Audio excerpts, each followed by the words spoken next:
பணித்துளிகள் August 11, 2026. இன்றைய தியானத்திற்கான தலைப்பு வேதத்தை நேசிக்கிறவர்கள்.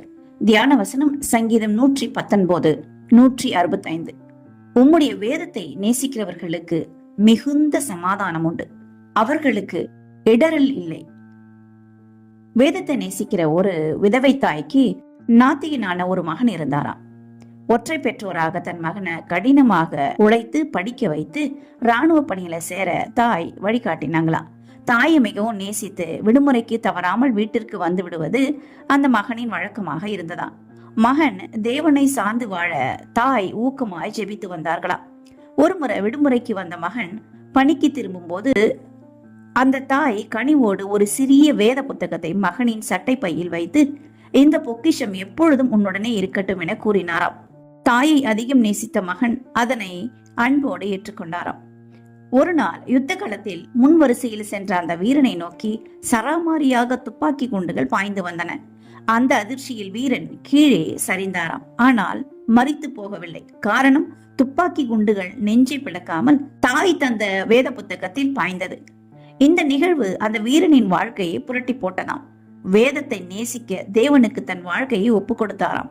அவருடைய இருதயம் சமாதானத்தினால் நிறைந்திருந்ததாம். தாய் வேதத்தை நேசித்து அதன்படி தானும் வாழ்ந்து மகனையும் வழி நடத்தியதால தேவன் அவர்களுக்கு மிகுந்த சமாதானத்தை பரிசளித்தாராம். வேதத்தில் அப்போஸ்தலனாகிய பவுல் சவுலாக வாழ்ந்த போது தேவனுடைய பிள்ளைகளை துன்பப்படுத்தி வந்தாராம். தேவன் அவரை தெரிந்து கொண்டு பவுலை புறஜாதிகளுக்கு சுவிசேஷகனாக தெரிந்து கொண்டார். பவுல் வேதத்தையும் தேவனையும் நேசித்து தாமதமின்றி கிறிஸ்துதான் தேவனுடைய குமாரன் என்று ஆலயங்களிலே பிரசங்கித்தார். கிறிஸ்துவின் அன்பை விட்டு நம்மை பிரிப்பவன் யார்? உபத்திரவமோ, வியாகுலமோ, துன்பமோ, பசியோ, நிர்வாணமோ, நாசமோசமோ, பட்டயமோ, இவைகள் எல்லாவற்றிலேயும் நாம் நம்மில் அன்பு கூறுகிறவராலே முற்றும் ஜெயம் கொள்ளுவர்களாய் இருக்கிறோமே. கர்த்தராகிய கிறிஸ்து இயேசுவில் உள்ள தேவனுடைய அன்பை விட்டு நம்மை பிரிக்க மாட்டாது என்று நிச்சயித்திருக்கிறேன். நல்ல போராட்டத்தை போராடினேன், ஓட்டத்தை முடித்தேன், விசுவாசத்தை காத்துக்கொண்டேன். இது முதல் நீதியின் கிரீடம் எனக்காக வைக்கப்பட்டிருக்கிறது. நீதியுள்ள நியாயாதிபதியாக கர்த்தர் அந்நாளிலே அதை எனக்கு தந்தருளுவார்.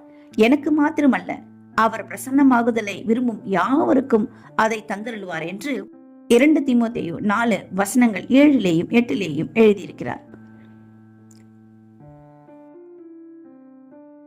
நம்முடைய வாழ்க்கையில நம்மை தேவனுக்குள்ளாக யார் வழி நடத்தி இருக்கிறார் என்பதை நினைத்து பார்ப்போம். ஆதியில் தேவனை நேசித்தது போல இப்பொழுதும் எப்பொழுதும் தேவனை நேசிப்போம். தேவன் நம்மை ஆசீர்வதிப்பார். இந்த நாள் உங்களுக்கு இனிய நாளாய் இருக்கட்டும்.